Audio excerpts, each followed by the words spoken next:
ingin berbagi kesaksian tentang hidup, tentang bagaimana saya menerima Yesus sebagai Tuhan dan Juru Selamat saya, sehingga saya sangat yakin bahwa Tuhan Yesus itulah Tuhan yang benar. Jadi saya terima Yesus tahun 95 karena perjumpaan saya dengan Tuhan Yesus melalui saya pergi ke gereja, diajak oleh teman saya dalam suatu ibadah, dan di situ saya mengalami perjumpaan secara pribadi dengan Tuhan Yesus, sehingga melalui perjumpaan pribadi dengan Tuhan Yesus itu saya meninggalkan manusia lama saya dan saya hidup baru di dalam Tuhan, sehingga saya memberi diri dibaptis, terima Yesus sebagai Tuhan dan Juru Selamat saya. Dan kehidupan lama saya itu telah dikuburkan melalui baptisan itu, dan saya hidup baru bersama dengan Tuhan Yesus. Kenapa saya sangat yakin dengan iman saya kepada Tuhan Yesus? Karena Tuhan Yesus itu memberikan jaminan keselamatan yang pasti, bukan mudah-mudahan, tapi jaminan yang pasti, yaitu ada di dalam Yesus Kristus Tuhan. Untuk itu saya sangat yakin. Demikian juga dengan hambanya, Pastor Aliudin mungkin bisa menceritakan tentang pengalamannya, sehingga saat ini memiliki iman yang kokoh dalam Tuhan, bahkan dipakai Tuhan untuk melayani sebagai penginjil yang luar biasa. Ya, salam saudara kasih dalam Kristus dimanapun Anda berada. Saya hari ini menyapa Anda saat hari ini, ya, di situasi apapun, keadaan apapun, tetaplah bersukacita, tetaplah andalkan Tuhan. Tanpa Tuhan kita tidak dapat melakukan apa-apa. Tanpa Tuhan, dengan kata lain, sangat tidak berarti, ya.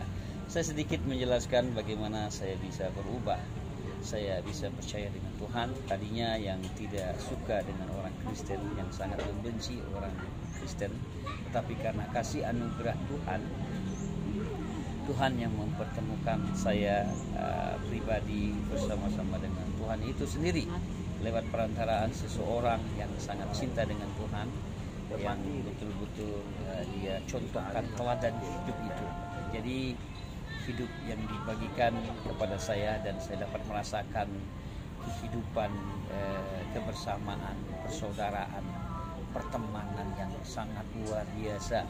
Tidak hanya sebagai teman, tetapi dia tunjukkan hidup yang benar. Lihat, hidup yang benar, bukan hidup yang baik, tetapi benar. Yang baik belum tentu benar, tetapi ini yang benar pasti baik, ya. Dia contohkan, dia bagikan kepada saya bagaimana hidup itu. Dia penuh kasih, dia mengasihi saya, dia peduli dengan saya, yang sebelumnya kami tidak saling kenal, kami tidak saling tahu, tapi dia dapat menunjukkan teladan hidup yang sangat luar biasa, yang membingungkan saya saat itu. Saya berpikir jangan-jangan orang ini ingin mengkristenkan saya, jangan-jangan orang ini ingin mempengaruhi saya. Tetapi semakin banyak waktu saya dengan teman ini, semakin banyak hari, bahkan mengikuti minggu dan bulan saya dengan teman ini, saya perhatikan hidupnya sangat baik, benar-benar sangat baik. Berbeda dengan teman-teman atau saudara-saudara saya yang lain. Saudara-saudara saya cukup taat, cukup ibadah, sholat cukup baik, cukup bagus, bahkan naik haji berulang-ulang. Tetapi berbeda kehidupan hari realitanya di dalam hidup, seperti merasa diri paling baik, paling bagus, paling benar, sombong, angkuh. Tetapi teman ini dia tunjukkan kasih itu. Sekarang baru saya menyadari kasih. Dia menularkan, mentransfer kasih dalam hidup saya. Dia tidak melakukan hal yang negatif, dan dia tidak berpikir negatif terhadap saya. Yang sebenarnya saya ini orang yang negatif, tetapi orang ini tidak berpikir negatif. Dia penuh kasih, dia mengasihi saya, dia peduli dengan saya, dia menyapa saya dengan hangatnya. Setiap hari banyak waktu saya habiskan dengan teman ini. Coba bayangkan, banyak waktu, berarti saya mengetahui siapa orang ini, pribadi orang ini. Saya butuh teman seperti ini, saya butuh dia, ya. Saya butuh persaudaraan, saya butuh kehangatan, saya butuh kebersamaan, saya butuh teman. Saya dapati lewat seorang yang sangat sederhana. Apakah orang ini pendeta? Bukan pendeta, bukan penginjil, bukan guru agama, bukan juga tua-tua di gereja yang suka membantu di gereja, tidak, tetapi orang yang sederhana. Dia tunjukkan hidup yang benar, yang baik, yang bagus itu. Jadi sekarang saya mengerti kekristenan itu bukan hanya agama, liturgi, kebiasaan, tetapi hidup ini yang dapat diteladani, dapat dicontohkan, dan saya dapat merasakan dia baik.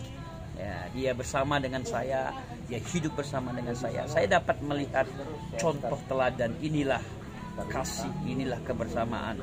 Jadi sekarang saya menyadari kekristenan itu bukan hanya bernyanyi di gereja atau berdoa kita menangis dengan luar biasa, tetapi kekristenan sesungguhnya adalah hidup ini menjadi dampak buat orang lain, dapat dirasakan, dapat dinikmati, ya dapat dirasakan oleh banyak orang.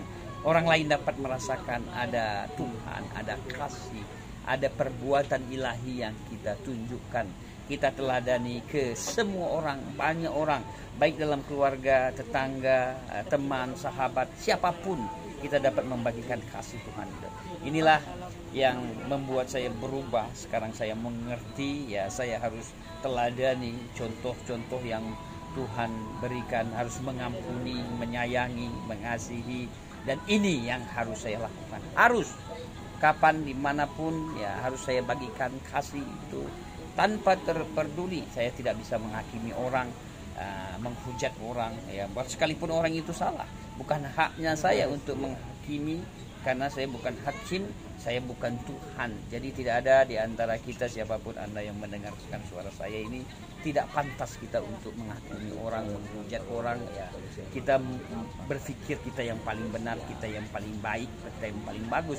Tidak ada yang paling benar, tidak ada orang yang paling bagus, hanya Tuhanlah. Dia mencontohkan teladan hidup itu, dia kebenaran, dia Allah sendiri yang mencontohkan, memberikan hidup kepada semua manusia. Contoh teladan dia berikan, dia ajarkan yang benar, dia yang benar, tapi diperbuat menjadi salah. Sebenarnya kita yang salah, kita yang terkutuk, kita yang tidak pantas, kita yang berdosa, tetapi dia menjadi kutuk untuk dosa-dosa kita. Sekali lagi, Yesus datang buat kita, buat dunia ini untuk menebus dosa kita manusia, untuk menebus dosa kita. Kita tidak bisa ditebus dengan amal soleh kita, kebaikan kita, perbuatan kita, atau kita dengan korban apapun, korban uang, korban binatang apapun, tidak bisa. Hanya dia yang benar, yang tidak salah, yang melakukan hidup yang benar, mencontohkan teladan itu. Dia yang benar, dia yang tidak berdosa. Dengan kata lain, dia anak domba yang tidak bercacat, tidak melakukan salah, tidak melakukan dosa.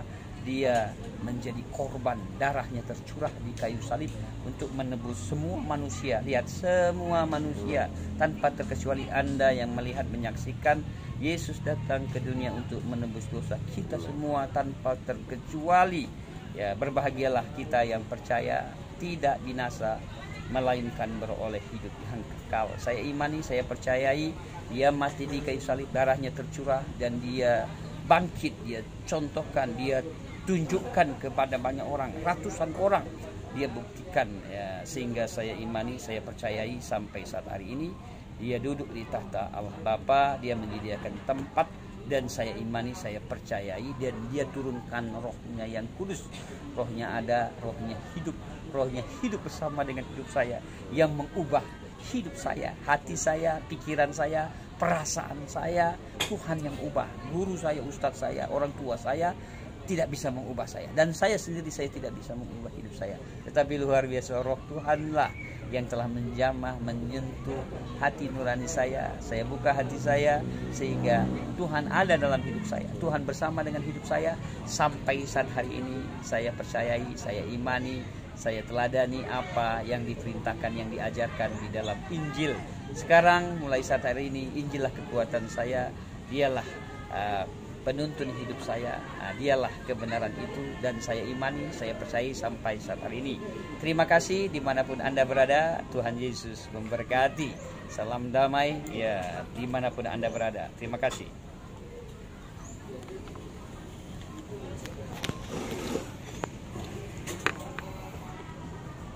Shalom.